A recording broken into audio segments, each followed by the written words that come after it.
సప్త శనివార వ్రతం చేసుకోవాలన్నా, చేసుకున్న వాళ్ళ ఇంటికి తాంబూలానికి వెళ్ళాలన్నా ఎంతో అదృష్టం ఉండాలి కదా. నేనైతే అలాగే అనుకుంటాను. అందరికి ఇదివరకే తెలుసు, నేను కూడా ఒకసారి సప్త శనివార వ్రతం చేసుకున్నాను అని. చాలా బాగా హిట్ అయింది ఆ వీడియో మన ఛానల్లో కూడా.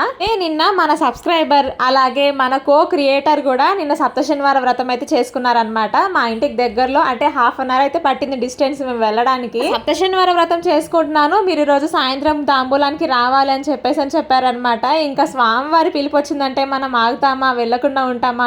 ఇంకా నేనైతే వాళ్ళ ఇంటికి అయితే వెళ్ళిపోయాను. తన పేరు దీప్తి. ఇంట్లో ఇద్దరు చిన్న పిల్లలతో కూడా పూజ అయితే చాలా బాగా చేసుకుంది. గుమ్మం దగ్గర బాగా అలంకరించింది. పూజ కూడా చాలా బాగా చేసుకుంది.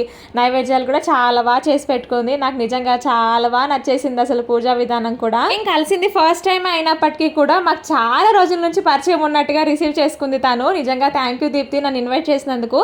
తనకు కూడా ఇన్స్టాగ్రామ్ పేజ్ ఉంది, అలాగే యూట్యూబ్ ఛానల్ కూడా ఉంది. దీపూస్ దునియా అనే యూట్యూబ్ ఛానల్, విష్ లిస్ట్ అనే ఇన్స్టాగ్రామ్ పేజ్ ఉంది. నేను ట్యాగ్ చేస్తున్నాను, వీలైతే ఫాలో అయ్యి సపోర్ట్ చేయండి. Thanks for watching.